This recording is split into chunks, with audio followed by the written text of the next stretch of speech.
Good morning, lady bosses. It is a little bit of a dark and dreary day here today. So I'm going to wait for somebody to get on and then I need some feedback. So, okay, somebody's here. Whoever that is, can you just quick give me a thumbs up if you can see me and hear me? No problem. I have a brand new phone. So number one, I want to make sure the phone's working okay. And Android, well, Samsung has just jumped on the same bandwagon as Apple phones where you don't get a mic outlet on your, oh, there's a thing good. You don't get a mic outlet anymore. So I had to buy a converter. So yeah, I want to make sure you can see me and hear me. So good morning, Melissa. Okay, good. You can hear me. You can see me. Everything's good. I'm not upside down making you dizzy, or I might make you dizzy if I talk too fast, but if you know me, you know that's just what is. So anyway, 10:01. We'll wait just a few more seconds. Looks like, oh man, I've got my phone a little farther away. I can't see that far. So Melissa, it sounds like a vacuum is running in the background. Really? I wonder if it's my laptop. Could it be that sensitive to the sound? My laptop's making a little bit of a noise. Okay. Did it go away? Tell me if it went away. Good morning, Lori. Good morning, Sandy. Good to see you, ladies. That might be it. That was pretty loud. My laptop every now and then gets humming and it's pretty loud. Okay, thumbs up. Okay, let's roll. Good to have you all here. Good to be spending a dreary Tuesday morning with you because you ladies certainly brighten it up. So anyway, today we're talking about finishing what you start, okay? How often do you feel like you've started 50 things and you just can't seem to finish any of them by the end of the day? Okay, I can remember this goofy little thing I saw, I don't know, over the years. And it went something, and I'm totally going to improvise, but it was like, so I went to start the laundry today, but on my way to the laundry room, I saw that somebody had left the light on in the bathroom. So I had to go turn the light off in the bathroom.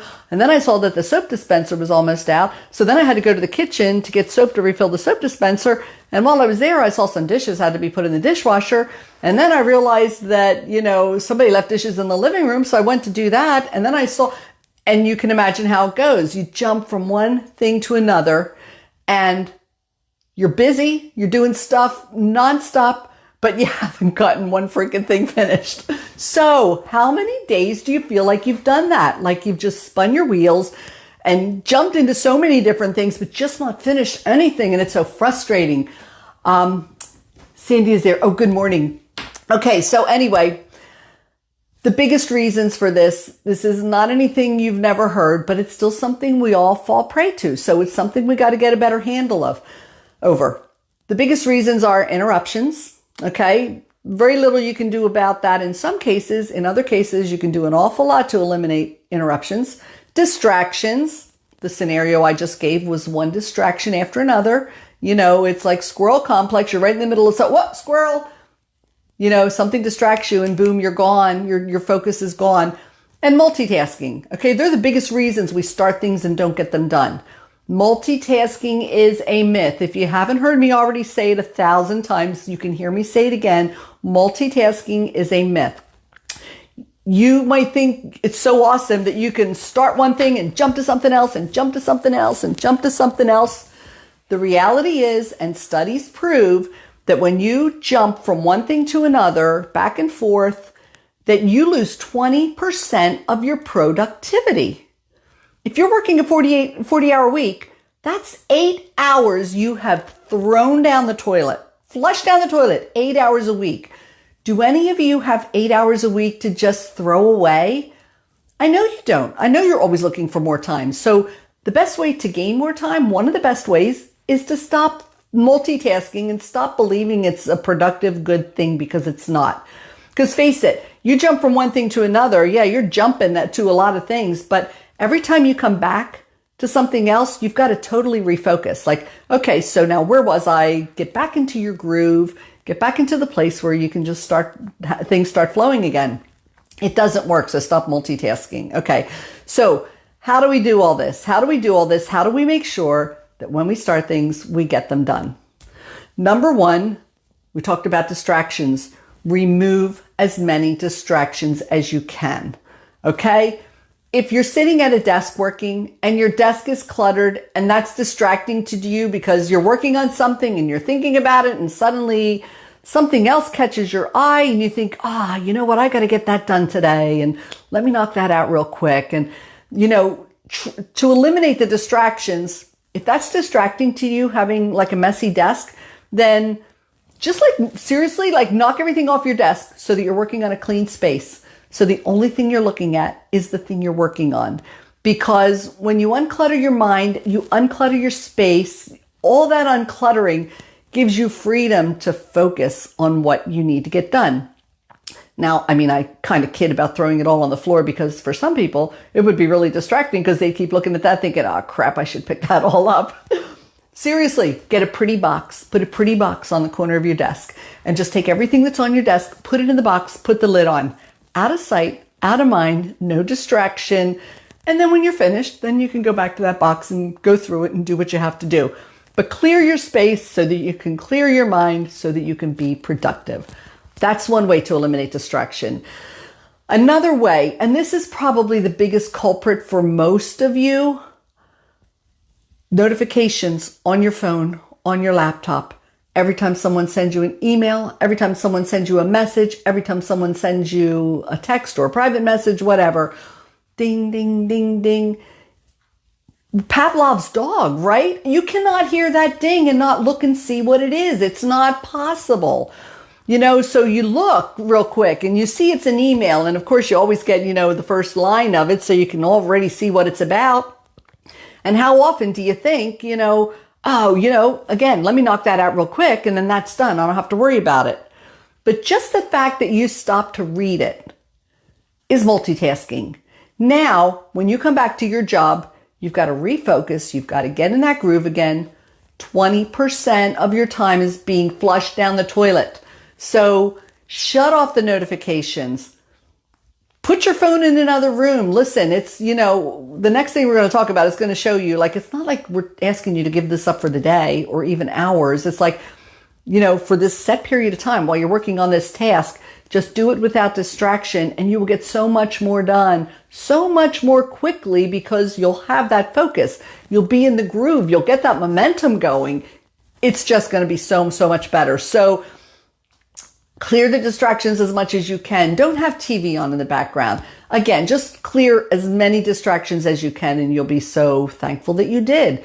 And, if you're someplace where it's almost impossible to, maybe you need to pick up your project and just go someplace else. Go away from the distractions and try and, focus a little better. I don't think this has ever happened. I just got a phone call while we were on.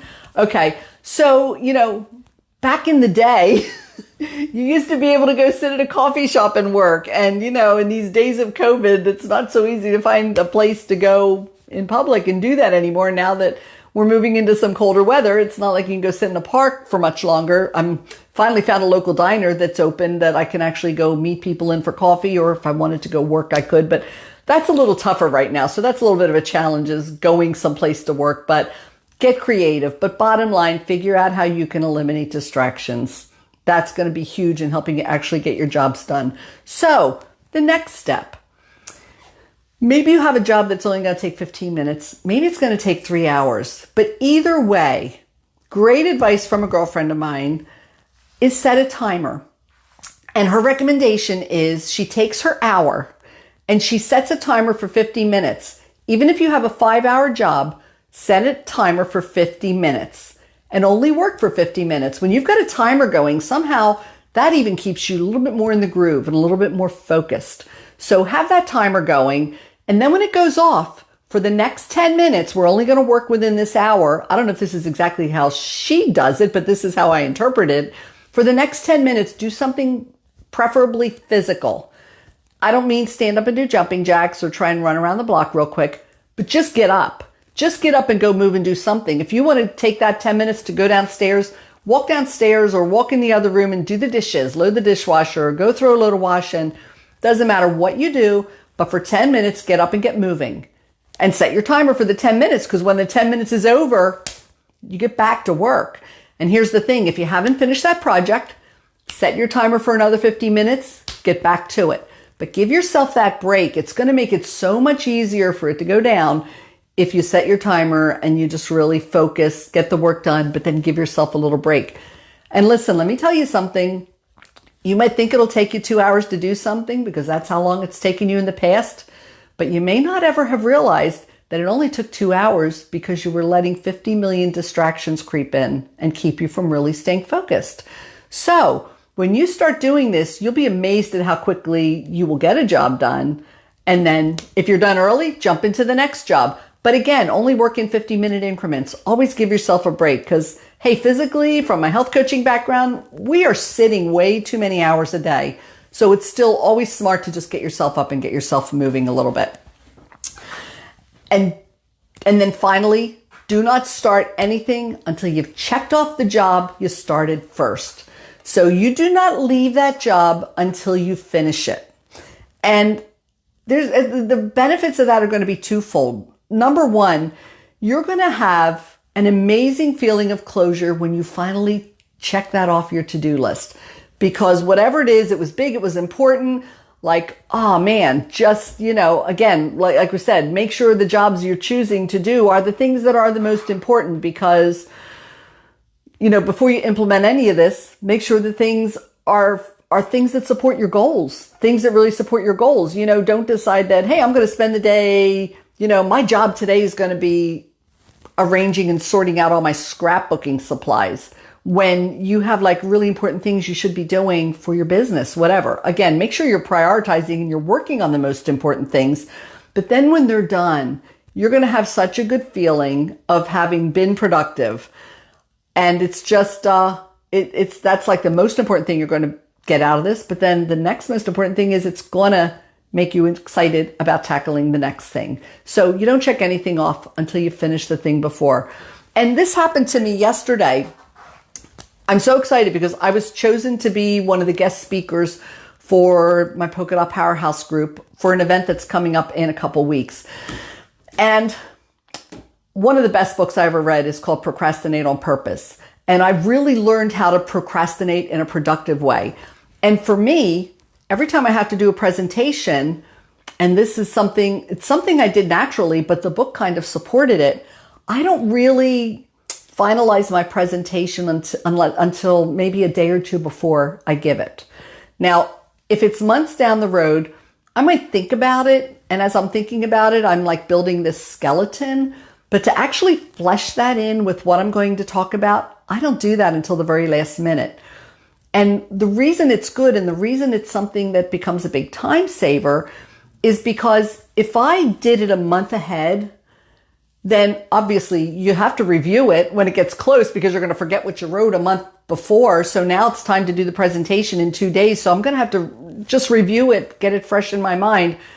And guess what? Now it's not only the time you spend reviewing it, but it's also all the changes you're tempted to make because now like, oh, you know what? I should say this or I should do that. Or so think of the time you spend, the extra time you spend when you do something far in advance like that, as opposed to doing it a day or so before, because now it's done. You don't have any time to change it. So it's a big time saver.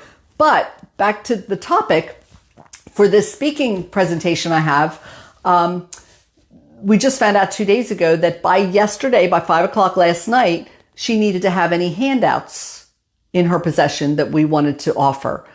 It's like, crap. Yeah, I'm going to do a handout, but I can't really do a handout until I've laid out my whole presentation.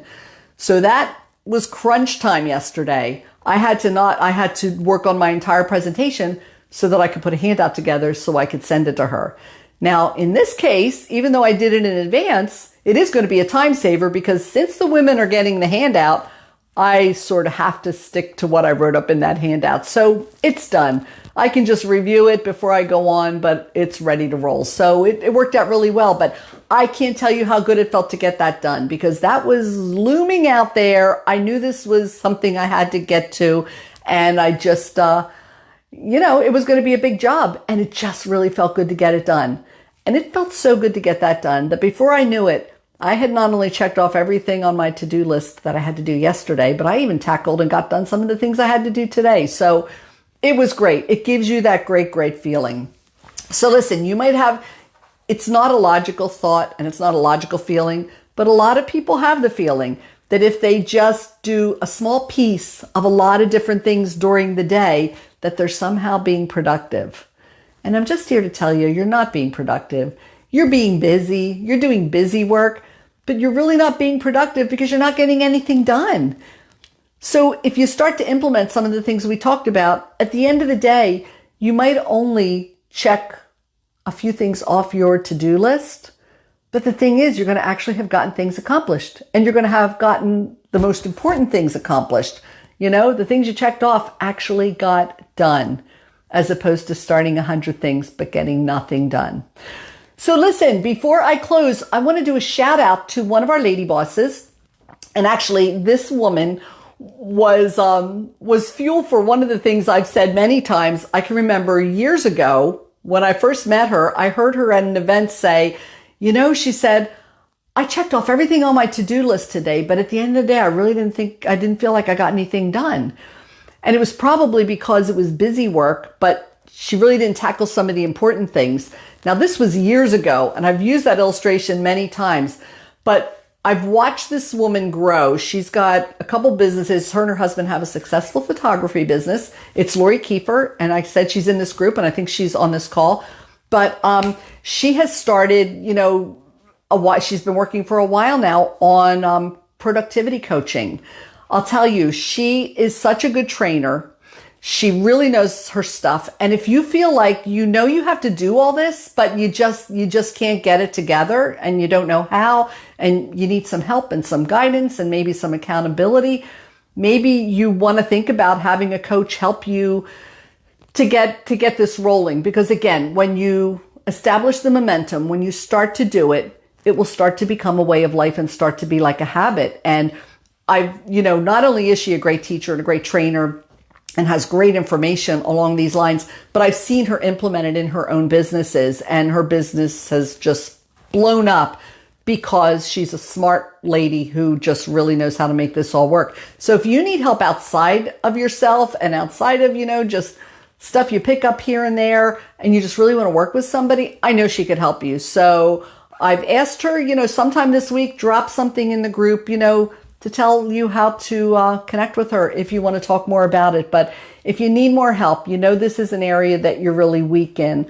and you need help getting organized, help with time management, help with really being productive, she's your gal. She can really help you. So definitely reach out to her. But think about these things. You're wasting 20% of your time by being distracted, by multitasking, by dealing with interruptions. So learn how to focus, and you will end up having so much more time in your day that then when you have time, you'll be able to get your top 3 jobs done, the most important things. And then if you want to sit around for 5 hours and play with your scrapbooking, you can.